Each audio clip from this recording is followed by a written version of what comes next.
ఇక రాష్ట్రంలో చంద్రబాబు గారు కూటమి పవన్ కళ్యాణ్ గారు బీజేపీతో కలిసి ఇక్కడ ప్రభుత్వం ఫామ్ చేయడం జరిగింది. ఈసారి జరిగిన ఎన్నికలు రాష్ట్రంలో చాలా విచిత్రంగా, అన్ప్రెడిక్టబుల్ గా, అన్ప్రెసిడెంటెడ్ గా ఈ ఎన్నికలు నిలిచాయి. కారణం ఏమిటి అంటే ప్రజలు చాలా డిసిసివ్ గా ఒక నిర్ణయం తీసుకున్నారు. మాకు మార్పు కావాలి అన్న నిర్ణయం ప్రజలు తీసుకున్నారు కాబట్టే ఈ ఎన్నికలు ఒకే డిసిషన్ మీద ఆధారపడి జరిగిన ఎన్నికలు. For Jagan, against Jagan. ఒకటే డిసిషన్ గా ఈ ఎన్నికలు నిలిచాయి. For Jagan or against Jagan. Against Jagan అన్న మార్పు కావాలి అన్న ఈ గట్టి డిసిషన్ ప్రజలు తీసుకున్నారు కాబట్టి ఈరోజు వాళ్ళ ఓటు వేస్ట్ కాకూడదు అన్నట్టుగా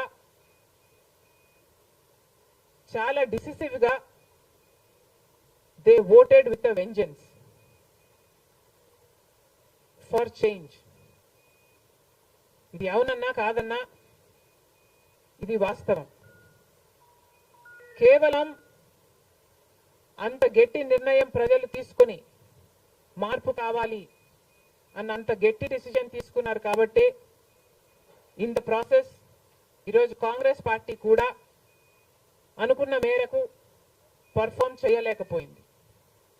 కాంగ్రెస్ పార్టీ కూడా కేవలం నెల రోజుల ముందు సర్వే చేస్తే Congress party vote share between 6 to 7% ఉంది.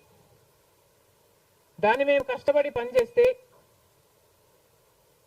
నేనే స్వయంగా 64 కాన్స్టిట్యుయెన్సీల్లో క్యాంపెయిన్ చేయడం కూడా జరిగింది.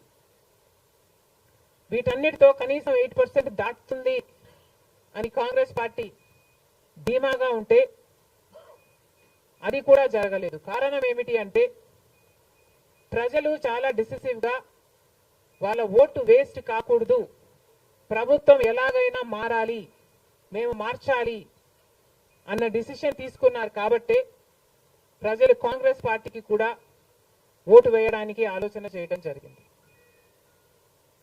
ఏది ఏమైనా